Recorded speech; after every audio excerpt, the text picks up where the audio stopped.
En janvier, l'Olympique de Marseille était à la recherche d'un nouveau latéral gauche pour renforcer l'équipe.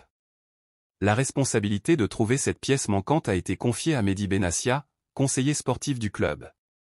Et il a décidé de tenter un coup audacieux, faire revenir Benjamin Mendy, un joueur qui avait déjà défendu l'OM par le passé, mais qui était parti il y a presque 8 ans. À ce moment-là, la situation du club n'était pas facile.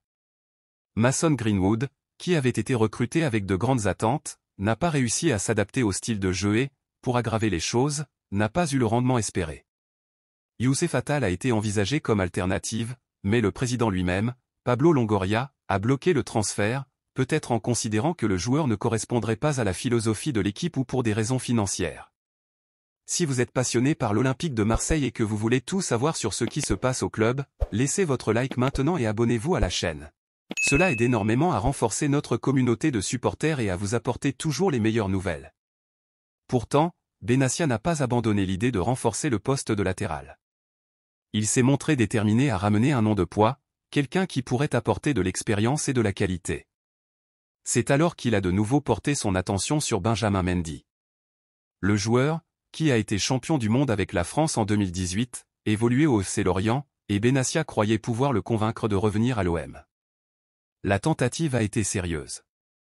Benassia a pris contact, a discuté avec le joueur et ses représentants, cherchant des moyens de rendre ce transfert possible. Il savait que ce ne serait pas facile, non seulement à cause des questions financières, mais aussi à cause du passé de Mendy, qui avait déjà été impliqué dans des polémiques et avait traversé des moments difficiles dans sa carrière. Malgré tout, Benassia pensait que le retour de Mendy pourrait être une opportunité de renouveau, tant pour le joueur que pour le club. Mais la négociation n'a pas avancé comme prévu. Malgré les efforts de Benassia, l'accord avec Mendy n'a finalement pas eu lieu. Le joueur a choisi de rester à Lorient, et l'OM a dû chercher d'autres alternatives. C'est ainsi que Quentin Merlin et Ulysse Garcia ont été les choix finaux pour renforcer le poste de latéral gauche. Ils sont arrivés avec l'envie de prouver leur valeur et de combler le vide laissé par Renan Lodi, qui avait quitté le club au début de la saison. Cette visite inattendue a soulevé des questions. Mendy était-il vraiment disposé à revenir? Était-ce une tentative de se rapprocher à nouveau du club où il avait commencé à se faire un nom? Ou tout cela n'était-il qu'une simple coïncidence?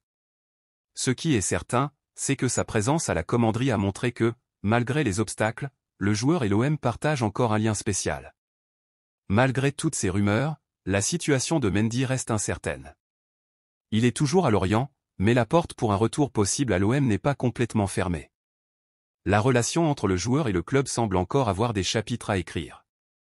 En attendant, l'Olympique de Marseille continue son chemin, avec le soutien de ses supporters, espérant que, peu importe qui viendra, l'équipe reste compétitive et continue à viser de grands résultats.